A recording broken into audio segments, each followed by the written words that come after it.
Hi guys, and welcome back to my channel, Making Gains. So I just wanted to share my experience with you in Amsterdam and tell you all the things that you could do while you are there. So let's get started. In this clip, I'm just kind of walking around on a shopping street area. One thing in Amsterdam is on literally every street, it seems like there's something to do, whether it's a cafe, restaurant, shop, whatever. It's like every little street is very cute and quaint and has something to offer. It's kind of like it's a city. It's a bustling city, actually, kind of like New York. There's always something to do.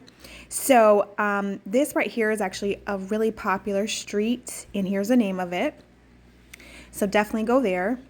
So number one on the list is just walk around and explore all the different streets. Now, also the second thing that you can do while you're in Amsterdam is check out this market, and here's the name of the market. And this was actually a really nice experience. This is in a very popular area. This is where the Winkel 43 apple pie place is. But it's basically like a local farmer's market where they have fresh fruits, plants. People are selling clothes and food and meats and cheeses, things like that that you would find at any of your local like kind of farmer's market. So it's definitely like a local thing to do. Now, the next thing I'd recommend that you do is do a canal tour. So we chose this canal tour called Flagship Tours. They were really, really good, very informative. Learned a couple things on the tour. It lasts about an hour, hour and a half. It costs about $21, which isn't bad at all. And the things that I actually learned on this boat ride tour was, one, about 17,000 bikes go into the canal every year because there's a lot of bikes everywhere, which is kind of crazy. Also learned that Amsterdam is the first country to legalize same-sex marriage. So I thought that was an interesting fact. And the canals themselves are about 10 feet deep. So learned that as well. And the water is actually looks dirty, but it's very, very clean actually. Also, I learned that these houses on the river cost about 3,000 to 5,000 euros a month, which is just kind of crazy how expensive that is. Fourth thing that I recommend you do is take one of these bike ride tours around the city. So somebody's actually riding the bike and you're in the back and you're just kind of looking at all the different streets a little bit more up close than you would if you were to take a taxi or an Uber around. That was actually really, really fun and very fast to get around actually. So definitely check out one of those bike rides. Now, here is a clip of the weather that we kind of experienced in Amsterdam in March, the beginning of March. We went March 8th to March 13th, and this was the first 2 days. It was windy, rainy, snowy, and just not good. So I don't know if I would recommend you go in the beginning of March. Maybe a little later in March or April, beginning of May is what I was told by the locals are good times to come to Amsterdam. So the next thing, number 5, I recommend is you go to the Anne Frank Museum. This was actually a really, really cool experience, and I learned a lot that I didn't know about Anne Frank. They give you like these little pieces of earplugs that you can put in your ear, and you just go around the museum, and it kind of explains every part of the museum in your ear, so you don't have to be, I guess, disturbing anybody else. Here's one of the cafes. They have a cafe in the museum. It's just like a little coffee shop, and they have like a nice view for you to look out at. So definitely recommend the Anne Frank Museum. You have to make reservations though for that in advance, just to let you know. Moving on, this is a very popular street. Here is the name of it. Again, a long strip of just really cute bars and restaurants on this strip. So one thing I will say about Amsterdam while I have a quick moment here is that the pollution was very minimal. The air was very crisp to me. There's not a lot of cars driving around. It's primarily bikes everywhere. So I really could appreciate that. Everybody was out and walking and was actually really healthy. I didn't see anyone that was overweight. And I know Amsterdam is known for cannabis and things like that and weed. But honestly, I didn't see anybody really smoking any weed and nobody was high. So it was very interesting because I really didn't find that to be too apparent unless you're inside of like a coffee shop. So I liked that too. But definitely would recommend you just strolling through the streets at night. This is a shopping street. So this was actually behind our hotel. So at night, the Dam Square is up ahead. Definitely recommend that you check out that.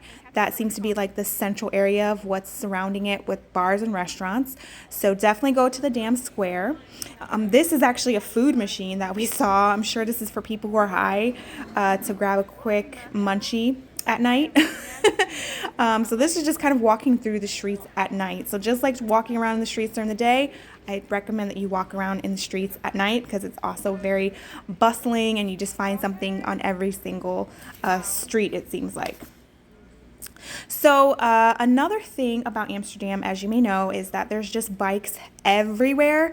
I don't necessarily think I would recommend that you get a bike to ride around because it's actually really dangerous. I feel like here bikers are like pedestrians. They have the right of way. Pedestrians don't. The bikers do. It's like they don't move and they get agitated if you're in the way. So make sure that you're paying attention on where you're going because you might get ran over by a bike. I wouldn't recommend that you do that unless you feel very comfortable because it's actually kind of overwhelming with all the bikes constantly around you. So walking is actually very doable here in Amsterdam. Everything is a very 30-minute walk or less, you know, so you don't really need a bike. But here is the museum area. So this will be the sixth recommendation is to go to the Van Gogh Museum or a plethora of other museums. It's called the Museum District. So there's like the Van Gogh Museum and there's just a whole bunch of other museums around. So I do recommend that you do that. Again, for the museums, you need to do it in advance. Buy your tickets online in advance, people, because you will get there and you will not get in because it will be sold out. That's actually what happened to my girlfriend. She wanted to go. She didn't know about making reservations, and she wasn't able to get into the museum that she wanted. But here's the area. It's actually really cute. A lot of people are around, just kind of walking around. They have benches for you to sit at. Again, cafes everywhere. So definitely check that out as number 6. Here is number 7 I recommend that you do is a whole strip actually of all the luxury shopping. Okay, the Gucci, the Prada, you know, all that stuff is on this street right here. So definitely check out this street if you're feeling fancy and you want to splurge and you want to go shopping in Amsterdam. I did not do any shopping on this strip, but if you want to, you know, splurge, by all means, check out this street. Now, I also want to mention you don't really need cash in Amsterdam, so there's really no need, in my opinion, to go and get any exchange of money currency. Pretty much all places in Amsterdam accepted the card and actually preferred that you pay in card. I would recommend maybe getting cash a little bit if you wanted to leave tips for people, which I found out tipping there is about 10%. That's considered a good tip. So moving on, the 8th thing that I recommend you do is go on an adventure to get to the Adam Lookout. So it is an adventure to get over there, and what it is basically a very tall building, and at the very top you can do like this kind of swing that overlooks the city, and it's a little thrilling, I guess you could say, but it is an adventure to get over there. So you have to go through like this tunnel that I just showed you. You have to get on this ferry right here, which people with their bikes can just hop on the ferry. As you can see, it's free, so you just literally hop on the ferry to get to the other side. So this is exiting the ferry, and you're just kind of taking an adventure to get to the other side across the water of Amsterdam, which actually looks a little different on this side because it's water. It's a little bit more greenery on this side, whereas across the water is more bikes and city. So this is a little bit more greenery and spacious, I guess you would say. And yeah, there it is right there. There's that building. So as you can see at the top, there was a swing, and I'm going to show you all about that. So we went inside, and I will like to point this out. You need to make reservations for the swing.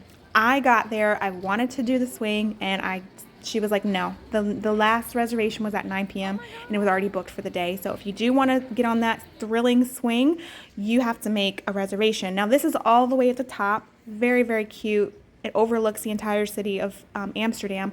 And what's really cool is you get free pictures included in your admission, which the admission was like $18. And I'll show you a picture all the way at the end of this video of the picture that you get, but it's included. So I thought that was a lovely touch. Now, the actual price for the swing is only like $6 more, but here's like I said, a clip at the very top. You can kind of stay there all day. It's so pretty to look at and overlook the water and just the city. But on top of that, inside of this building, you have a really cute bar. So unfortunately, we didn't get a chance to sit down because we had reservations elsewhere. But if we had more time, I would have definitely stayed here a little bit longer and really taken all of this in. They have a really cute bar and restaurant, which I'm getting ready to show you. And that had such a nice vibe. They had a DJ in there and everything. So definitely recommend this. Very nice vibe. This would actually probably be something really nice to do at night as well. At night, the lady told us it turns into a club, so we would have liked to go back for that because she said it was really fun. So at night they do turn it into a club. So here's the clip of the bar. You see how it has like all the amazing views in the bar itself, and see how the vibe is. Everyone is chilling, drinking, kind of wraps around like the view, and they had a DJ like I said. So the only thing I want to make sure that I mention that was kind of a negative for me was on the way out, there's only one elevator. So there was actually a long line to get out of this building, which took about 10 minutes. So keep that in mind. All right, so the ninth thing that I recommend that you do is check out all of the Dutch staple dishes, bars and restaurants, of course, which, by the way, I have another video on that, so make sure that you check it out.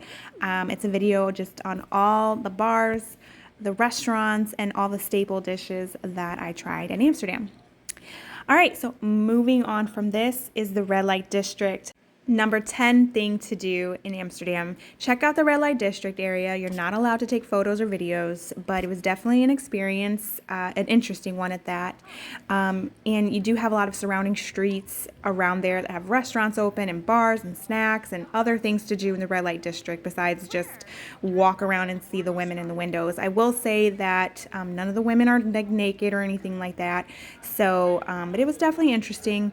I wouldn't say it was my cup of tea. I kind of felt bad for the women. However, I'm sure they make a lot of money doing this and it is legal there. So also they have like live porno shows. Oh my goodness, I can't believe I just said that on YouTube.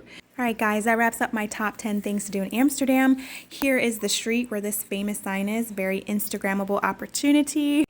And here is another photo I recommend that you get is I Amsterdam. This is actually in the airport area. So when you come out of the airport, you'll see that sign. Definitely take a picture in front of that. Another tip I like to provide is to make sure that you purchase a European adapter and bring that with you, so that way you can charge your phone or any other devices that you need to charge. So definitely make sure you grab a European adapter. Another thing I like to mention is that Amsterdam has the friendliest people I think I've ever encountered. Everybody is so nice, so kind, so accommodating, so ready and willing to talk to you. So it's definitely a friendly place. It's also a very safe place. I never felt like it was unsafe.